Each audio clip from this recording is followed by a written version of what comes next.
Špeciálna základná škola v Liptovskom Hrádku bola zriadená ako spádová škola pre žiakov s mentálnym postihnutím pre región Horného Liptova. V tomto období školu navštevuje zhruba 75 žiakov, ktorí denne dochádzajú z 12 obcí Horného Liptova. Vzdelávanie žiakov v špeciálnej základnej škole je rozdelené do 3 stupňov. Žiaci sa vzdelávajú podľa A variantu. To sú učebné osnovy bývalej osobitnej školy. V tomto variante nosné predmety sú jazyk slovenský, matematika a hlavne pracovné vyučovanie. Žiaci, ktorí sú vzdelávaní v B variante, sú to učebné osnovy bývalej pomocnej školy. Tam je zamerané vzdelávanie hlavne na zmyslovú výchovu a pracovné vyučovanie.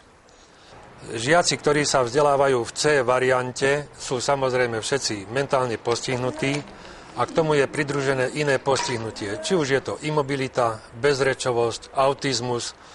Vzdelávajú sa podľa individuálnych vzdelávacích plánov, ktoré sú zamerané hlavne na sebaobsluhu samotných žiakov.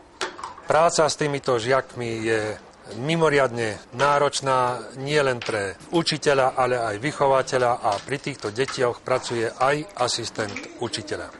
V minulosti tieto deti by vlastne boli oslobodené od povinnosti vzdelávať sa. Ako náhle sme podpísali Chartu práv dieťaťa, sme povinní zabezpečiť výchovu a vzdelávanie aj tejto skupine detí. Je to náročné a túto prácu môžu vykonávať len ľudia s vysokou kultúrou srdca. Inak táto práca nie je možná. Žiaci špeciálnej základnej školy, ktorí denne dochádzajú do školy, pochádzajú zo sociálne slabého prostredia a zo sociálne slabých rodín. Viac ako 50% žiakov školy sa nachádza v hmotnej núdzi. Na základe tohto im je poskytovaný príspevok na stravu a príspevok na učebné pomôcky.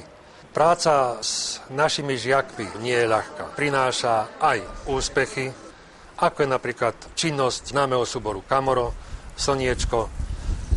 A našou odmenou je, keď žiaci nás po skončení povinnej školskej dochádzky pri stretnutí pozdravia.